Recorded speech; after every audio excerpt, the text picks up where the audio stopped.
गे power India share company जो engineering और construction का काम करती है, उसको भारत सरकार की एनटीपीसी से 348 करोड़ रुपए का बड़ा ऑर्डर प्राप्त हुआ है और साथ में अब निवेशकों के लिए एक अच्छे संकेत रहे, क्योंकि पिछले मार्च 2024 के तिमाही में कंपनी पहली बार मुनाफे में आई थी, जिसका निवेशकों को इस कंपनी के ऊपर विश्वास बढ़ने के संकेत है।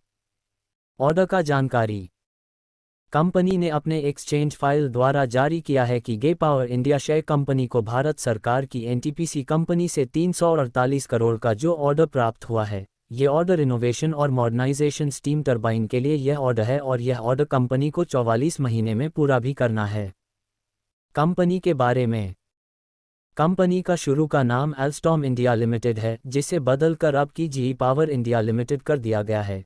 ये कंपनी पावर जनरेशन टेक्नोलॉजी पर अधिकतर काम करती है, तो उसमें कंपनी प्रोडक्ट और सर्विसेज की बात करें तो company gas power, steam power, nuclear power, software, industrial application पर भी काम करती है। प्रमोटर्स की होल्डिंग 68.58%।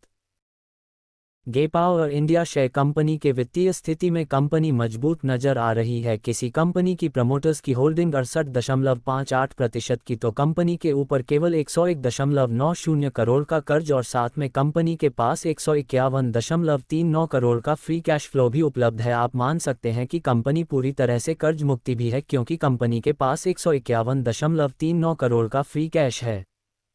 6 महीने में 100% के रिटर्न। कंपनी का कल मार्केट कैप 3186.58 करोड़ का है, तो इस कंपनी ने पिछले एक साल में 200% के रिटर्न अंतर, पिछले 6 महीने में 100% के रिटर्न, तो 3 साल में 12% के रिटर्न निवेशकों को प्राप्त करके दिए। और साथ 2024 के आखिरी तिमाही में कंपनी ने पहली बार वित्त वर्ष 23 और 24 में मुनाफा दर्ज किया था, क्योंकि हर बार कंपनी ने घाटा ही पेश किया है। डिस्क्लेमर: इक्विटी न्यूज़ का विजन भारत में वित्तीय साक्षरता को बढ़ावा देना है। हम जो सामग्री पोस्ट करते हैं वह विशुद्ध रूप से शिक्षा और मनोरंजन के उद्देश्य से है।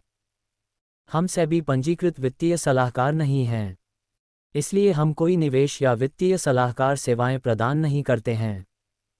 आप अपने पैसे और अपने फैसलों के लिए पूरी तरह जिम्मेदार होंगे।